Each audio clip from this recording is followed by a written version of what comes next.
The war in Ukraine has exposed the double standards of the West. Here's how.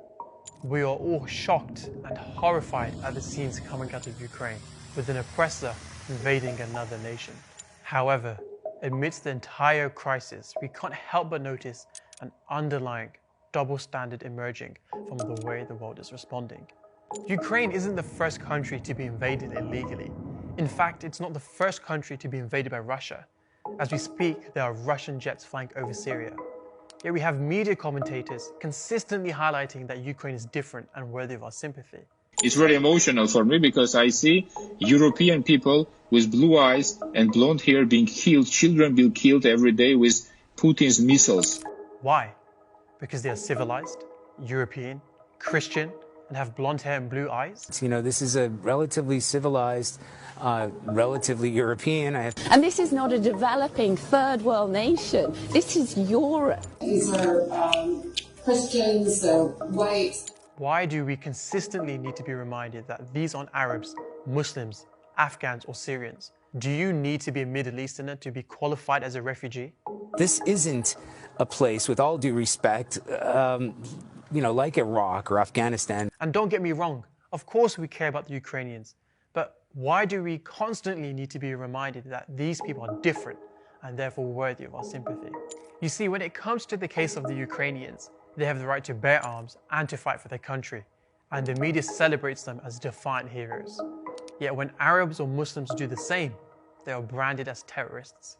Why is it that the Ukrainian Defense Ministry is allowed to teach people how to make Molotov cocktails in their fight against the oppressor, but Palestinian kids from the tender age of 10 are criminalized by the media and imprisoned up to 20 years for throwing rocks at their occupiers?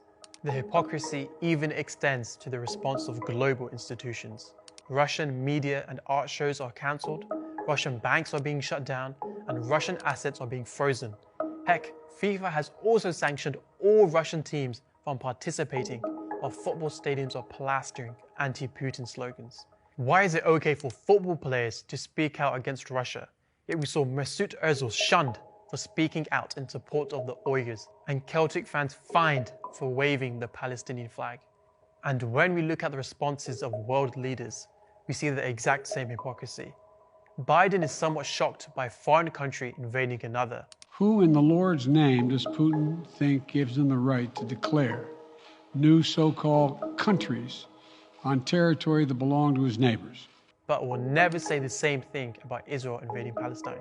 Boris Johnson is praising the resistance of the Ukrainians, but God forbid he say the same thing about a Muslim resistance. They are fighting back, perhaps with more effect, with more resistance than the Kremlin had bargained for. Obama has passionately spoken out against the actions of Russia and the need to impose sanctions.